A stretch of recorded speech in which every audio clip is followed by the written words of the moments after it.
Real Talk features conversations with individuals from all over Shanghai. You can expect insightful, funny, crazy, and even vulnerable stories from both expats and locals who call Shanghai their home. Through these experiences, we'll get to explore the different aspects of Shanghai so that we can have a deeper understanding of our city. This is Real Talk with Multispective.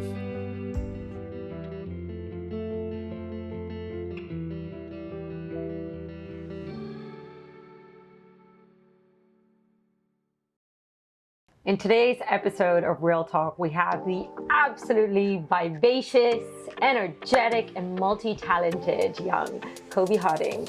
He has dabbled himself in so many different terrains. He's a huge artist in Shanghai, and he's like built his way up through dance, through theater, through fashion designing, and he just expresses his voice and his thoughts and his passion through art. So we're going to be talking a little bit about his line of work here, his passions. We're going to talk about art, and perhaps at the end we'll have a little chance to show you some of his really cool dance moves. So, welcome, Kobby. We're so excited to have you here. How are you doing today? Thank you. I mean, you are a little celebrity here. I mean, you built it, and tell us a little bit about like when, where, how did this all begin for you? Well, first of all, I just want to be like the introduction. That was one huge one. I'm like listening to that. I was like, okay. It's truly how we feel. That's me. Yeah. Thank you very much. It's like where it began and how it started. It's like I'll just say China happened. China happened. Yeah, I'm like it's just a accumulation of like a little bit of talent built, which had less impact in my life, and now I feel China happened in the sense that this place is more open arms and embracing all kind of artistic ideas or artistic works people want to do. If it's nice and interesting, if they're interested, they buy into it. So Definitely. I'm like, yeah, China happened. Yeah. I definitely agree with you in this. Shanghai has such a supportive community, and maybe art is something that is only beginning to rise right now. So there's so much newness. There's so many new different types of like dance or art forms that are starting to rise here. So there's a lot of this wonder around all these different. What is your type of dance like form? What is your specialty? Dance, basically, I would say I really connect to my backbone is more of African dance because I spent most of my time in dance companies and other stuff and learning theater from school and everything. So it's like theater. I did a lot of African history and their dance, and if you learn about African history, it's mostly dance because that's how we tell our story. We don't have those. You don't find African. Now you can find African histories in the library, but it's written by a British person. Of course. Ghanaian people will show you physical African history with their storytellings and that. Yeah. So, and I love that it's just so upbeat and fun and energetic. There's so much positivity to it. And just like the history of any country in the world, there's always a grim reality. There's always a very dark past. But I feel like the way that the perspective that they've chosen to focus on is this fun, vivacious kind of. Am I right in saying that? Yeah. You are absolutely right. Sometimes it's like from what I've learned from the African history, there's so many. From what I've learned, you could see that they all have this basic theme or mindset behind it. It is just portraying, educating, advising, and making it fun. Because it's like it's not about just crying and everything. The theme might be dark. Like my tribe, I'm from Ghana, and we have a festival called Homowo, and Homowo means we are saying shame to hunger, and it is really. It was a dark period that there was no food. People were dying and everything. But the festival nowadays. When I grew up, now on that day, instead of crying to be like, oh, people were hungry on that day, we prepare the best Ghana food and we throw it on the street. Wow. We just throw it away. We're like, shame to hunger. Wow. And instead of we eating it, we just throw it on the street everywhere, and everybody's like, we are happy now. Yeah. There's no hunger. So like they see it from a different perspective. So there's so much positivity and energy. The thing tells a story of something dark, but we live it with light. We just meet it. We are like, we are telling you something happened, but now it doesn't. So just enjoy the moment. Yeah, just enjoy the moment. I love it. And do you feel like that is something that's very common in the household as well? Like within the house, with families, with parents? Like, do they also try to instill that kind of way of thinking, or, you know? Yeah, it depends. It's an angle thing. In the household, it's like there's so many things parents will have to be like be instilling into the kids, because like charity begins at home. I'm like, you need to know the home charity. At home, I think more of home. The festivals are more exciting and joyful and everything, but in the homes it's more educational, in the sense that you have to know what you're going to do out there. It's a festive season, and no matter how happy you are or whatever you want to do, there's a set of rules that governs the happiness. It's more free, but there's still something that, and those rules needs to be taught from home before you go out to be like, okay, on this day we are eating and drinking African food, or we are doing this. We don't want to see someone just handling some Pepsi and be like, okay, I want to eat cornflakes today. Nobody eats cornflakes in the morning. What are you doing? Like in 19 whatever, nobody was eating. Where was cornflakes? You eat maize, that's fine. You can eat the actual thing. So it's like, So I would say in the home it's more of tradition and a breakdown of how the ways or the culture is. And of course, a lot of the culture is dance. So when did dance kind of start it for you? When did you start dancing? Did you take classes for it when you were young? Or? So basically, the idea of dance started for me from my early age. I would say my mom used to tell me a story that I was 3 years old, which I don't remember. It's like, you were 3 years old. It was a friend's party. You went to the party. Everybody was dancing. You weren't dancing, but you were kind of angry. And you stopped being angry and you started smiling at the people dancing. My mom is like, why are you not dancing? And my mom is like, I told my mom that, Mom, if I dance, everybody will stop and look at me. Oh my God, I love it. And I was like, what? Like, I was like, in reality, like, I grew up really shy. So when my mom tells me, I'm like, this is not, like, I wouldn't even say that, you know? And my mom is like, you told us when you dance, everybody in the party will stop dancing and look at you.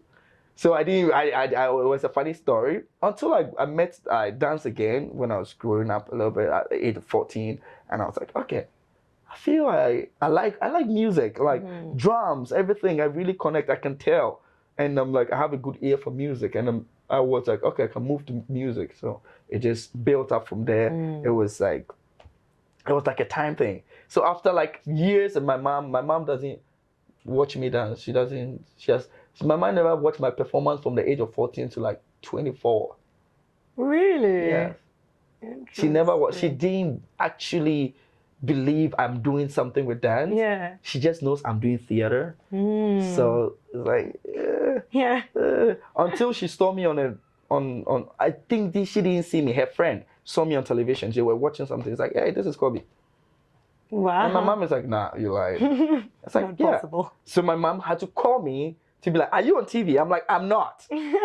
You're calling me. I'm taking the phone right now. She's like, my friend says you're seeing you on TV. Is it true? I'm like, yeah, I told you, I'm doing theater, and I work in the National Theater of Ghana. You definitely see me.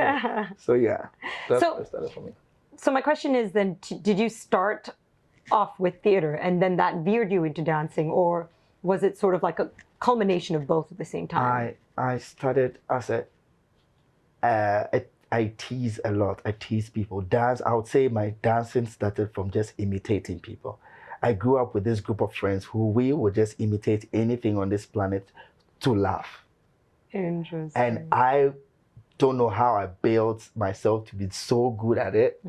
I can imitate the voice, the walking and everything. I can imitate someone dancing just to laugh. But we do it in a funny way. You understand? Until I did a full dance piece of somebody, and a friend of mine was like, you actually did this. Like, so I got a realization for me that instead of just playing with it and laughing at people with it, why don't I just get into it? And I was like, okay, I did a couple of shows. Someone's like, oh, we need helpers to come and do this. I was like, and that veered me through until university. And I was like, I found out that, oh, okay, I can get an internship at the National Theatre. I got into the National Theatre. It was an amazing time because I was like, it felt my body knew it already. So it was just like a time bomb. It was just exploding, and it took me places, and like the recognition ran faster. That's amazing. Yeah, it just picked up from there. And then fast forward, you come to Shanghai. Did you continue to pursue theater? Yeah, I came to I have my master's here from Shanghai Theatre Academy. In the international version, like a place called I did intercultural communication studies, and I was like, yeah, it was a nice avenue for me to learn Chinese. And also I like dance cultures of the world, so I'm like learning different dances and everything. So I came here and I was like, okay, I'm going to base my thesis and other stuff on the distinctive dance forms, and distinctive dance forms are like things that I really admire to be like, they're so original that in African dance, they have so many of them, right? They have distinctive ones, they have hybrid ones, but I'm like, I was looking, if you check the world, they all have various dances. But if you come to Asia or like, let's say China and everything, they have a dance form that you can't even dilute it. It follows so much rules. Right. And I'm like, I like this because it has been like this.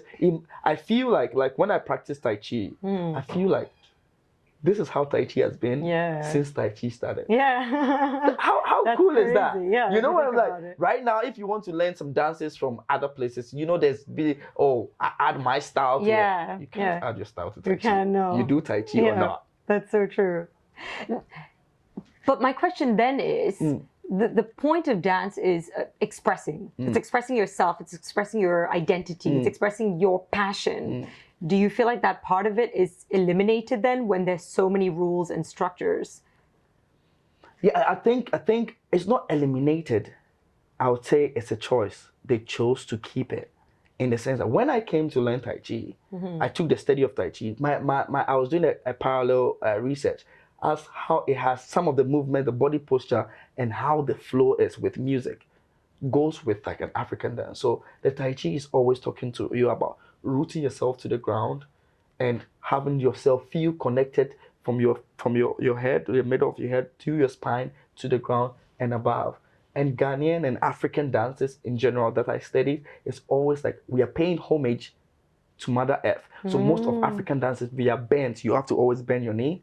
And it's always just to pay homage to Mother Earth, because Mother Earth just gives us food, water, everything. So when we are dancing, we also need support from Earth. So with the moment you're doing African dance, they will tell you to go down a little bit and you get the beauty of the dance, because Mother Earth will grace you with it. So I'm like, maybe our explanations is different, but we have something in common. And also, like, naturally, the science of it is if you ground yourself well, you have great balance. You understand? So I was doing this parallel research and I'm like, what if I do a hybrid? So I had a contemporary piece that I was wearing like a Chinese, I did Chinese opera as well. I did Jinju. Yeah, I did Chinese opera performance, and I got so many people to come and watch, seeing this brown skinned guy doing the Chinese opera, singing with all the Chinese clothes. And I made a hybrid. So I called it John Africa. So John Go in Africa. So I did African contemporary with Chinese opera, and I did a hybrid thing, and I just, based on the research I was doing on the connection and how it feels. So I even did the Chinese music with African drums and everything, which was like, I even gave a lecture about it as well. So it was really interesting. That is so and they cool. really liked it, in the sense of Shanghai being the embrace, and they're like, this is new, this is nice. One, thank you for not disrespecting the dance to be like, this is opera. No, this is a contemporary piece, a hybrid piece I called John Africa. And also I like the fact that they appreciate the fact that I took 6 months to learn Tai Chi and pick an opera. So to me, I'm like, they are keeping the original, but they don't mind. I think they are open to people who want to find hybrids. But the beautiful thing I like about theirs is, if you want to, you can do whatever you want, but don't call it opera. If it's opera, this is opera. I like that. Yeah. I like that too. So that if you say they are taking out or they are losing that, they are not losing. I think they are keeping it. You can do whatever you want, name it whatever you want. But if you really want the original one, this is it. And that's what I told you. That was my interest. I'm like, the Tai Chi you learned from 19 whatever. If you want to practice real Tai Chi, that is what you need to practice. And I'm like, that's perfect. I'm in. I love it. I'm like, I feel like, I'm doing this, and some ancient monk did the same thing. I feel like they're connecting. Kind of buddies with someone who's like 900 years or something. Yeah. So when you started sort of getting momentum here in China, building a name for yourself, you started getting a follower base. Surely with that comes expectations and demands from your crowd. How, or do you actually work towards building that page for your needs of your audience? Like what is art to you, for example? Ooh, that's a good question. What is... I would say art doesn't really have a definition. Art is what you call it. That'll be the best thing I can say, because art is really big. So I don't think I'm in the right space to be like, I'm telling you what art is. I can tell you what my art is, so you can find your own art, because like art is life. You know what I mean? So based on myself and how I got into the system of just building this artistic thing, it just didn't happen overnight. Obviously, I came as a student, as I told you, and like I came here alone. I had, I knew nobody. I came here talking to an HR in the university. That was who I knew. I didn't know even one person in China. Wow. Not even one. Yeah. I was talking to an HR of the school. Must be so from direction, and I'm like, the HR picks a call when she likes. It's a fight, because it's like she's getting calls from everyone. Yeah. And this guy is coming from Ghana, spent 21 hours on a flight. I'm like, I'm in the airport. What do I do? Because everything is Chinese. I'm like, oh my God, is this the right decision? You know, I'm like, I'm holding my bag. I'm like, did I really do this? Yeah. Because and I'm like, it even took me time to understand that beneath the Chinese writing on the airport, there was English. I was so like, I think I was overwhelmed. Yes, I was like, what am I seeing? Like, I couldn't even see the English writing on the downside. I was like, this is the right decision. You are at the right place. This is China. Yeah. Like, you see everybody, like, and also it's like, when I was thinking, oh, okay, when I get to the airport and when I get the flight, I should see a lot of like Asian looking people. And my flight, there were like a couple of foreigners. I was like, I'm actually going to China. Yeah. You know what I mean? My expectations was like, yeah, okay, where would I end up? So it's like, it was a nice thing. So how to get into my art thing is when I got here and I spent almost 3 months of not doing stuff. I'm like, I didn't know what, I couldn't get out of my room, because I had that cultural crash thing, the clash thing, that when I get out of my room in my country, whenever you see anybody, it's a smile and a nod of the head. And it's a sign in Ghanaian history and African history of peace to you. Yeah. Or like respect I care for you. Like, I care for you. Yeah. I don't know you, but just peace. Yeah. You know? And over here I came here and everybody sits. Yeah.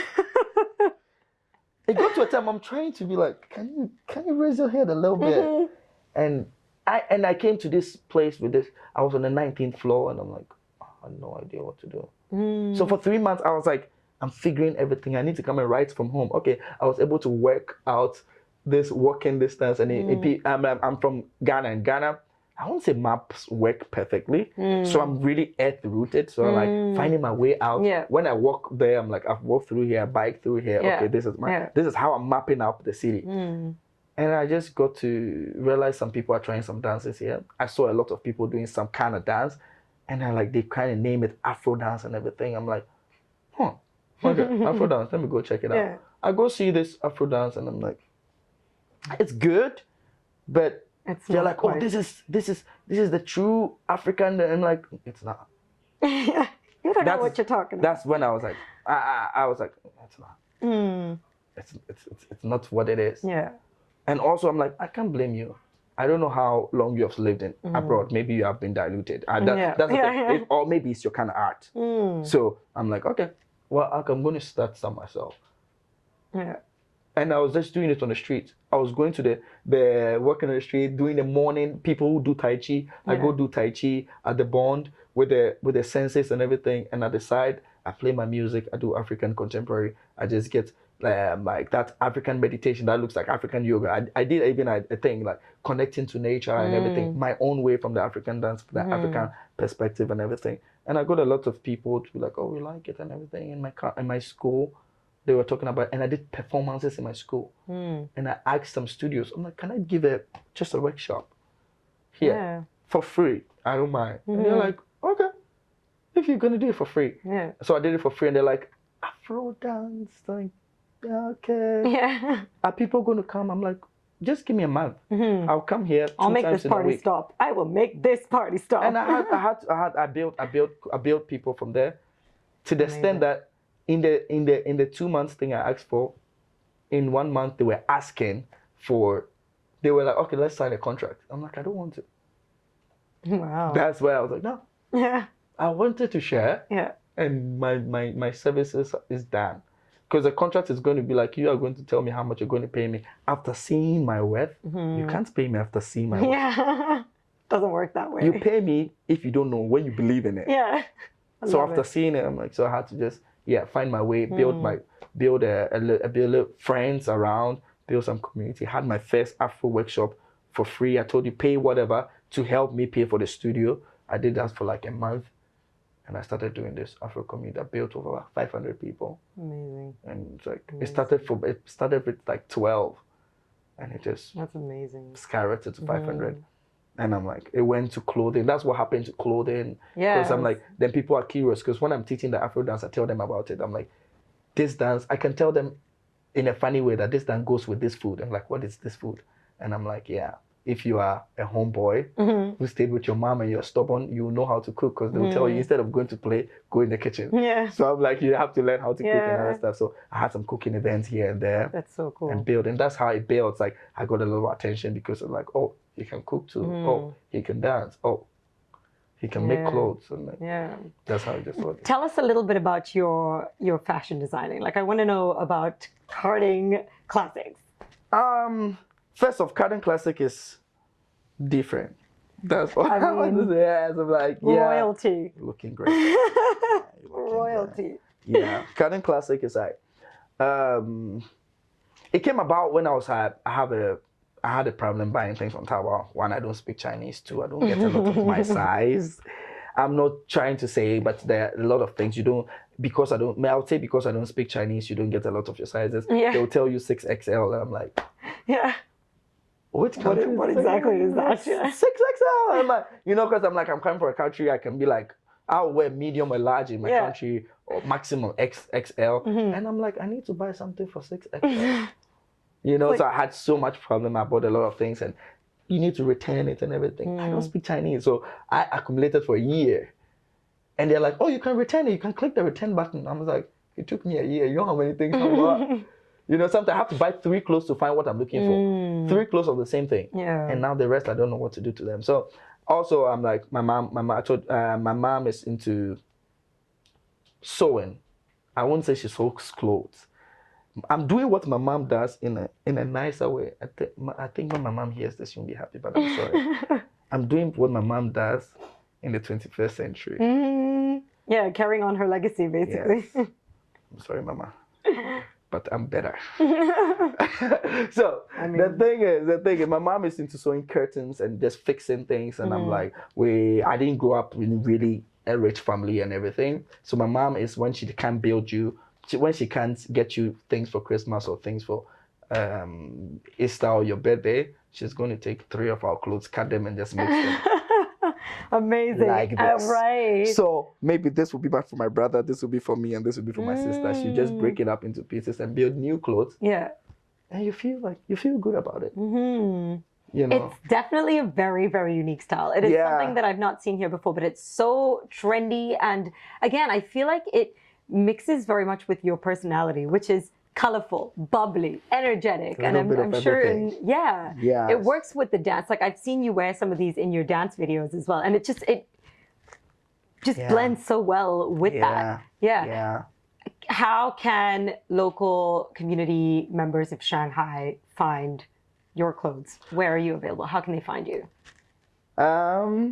Basically, it's like, you can find me if you want to find me. That is it. Because there's like the social media, there are handles and everything. There's my channel and everything. I'm trying to build this mini program for it and everything, which is also, I told you, it's in Chinese. And I'm working on my Chinese, so I'm also working with partners to see how I can get it out there. But I'm like, people, I think the energy to what I do has its own crowd. So I would say I get people to find me from all sorts, because I'm like, you see, people see me from my dancing.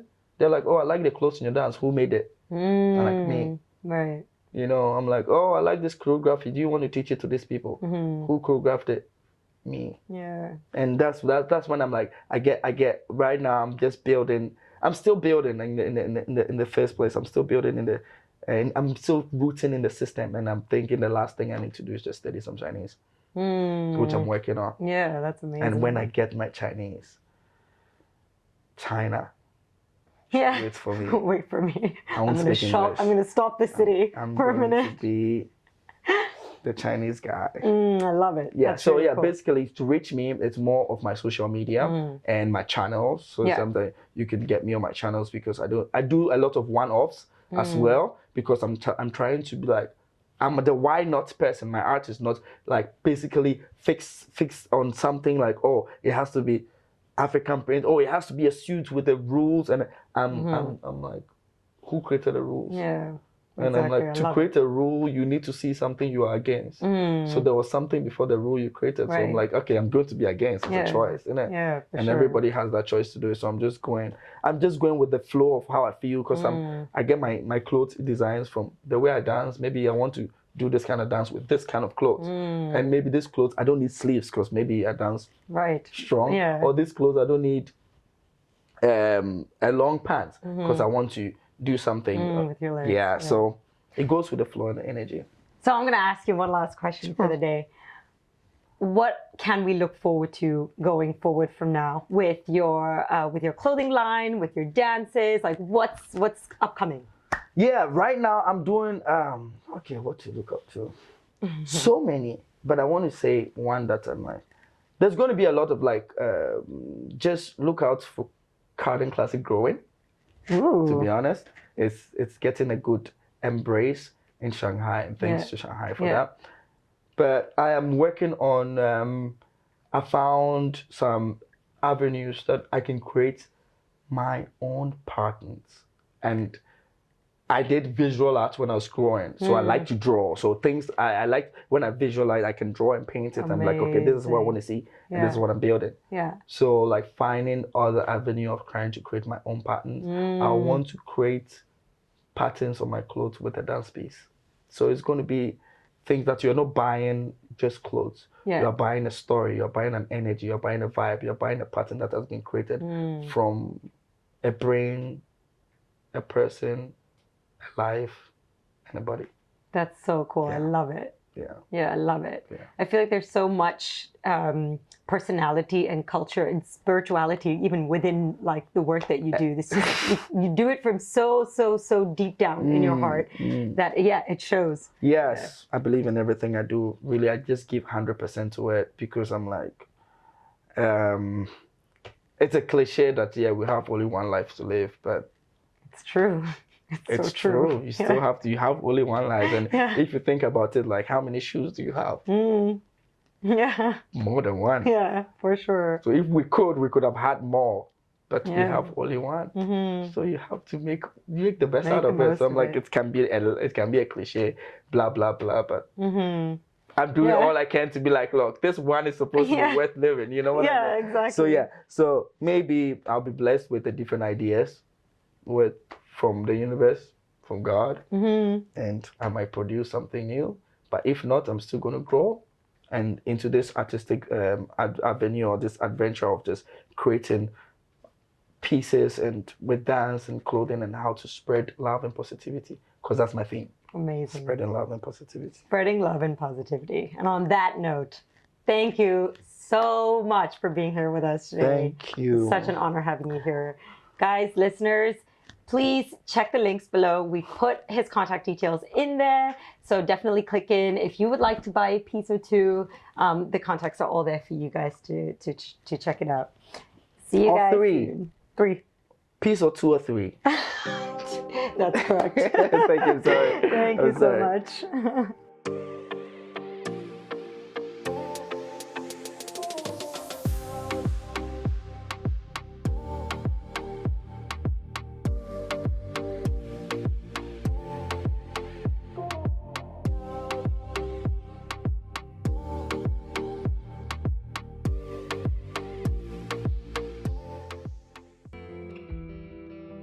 Thank you for listening. If you enjoyed our show, please don't forget to like and subscribe. We also have another podcast called Multispective, where we invite different individuals from all walks of life to share their stories and their experiences. The links to the descriptions are below. Please don't forget to like and follow. You've just experienced a real talk.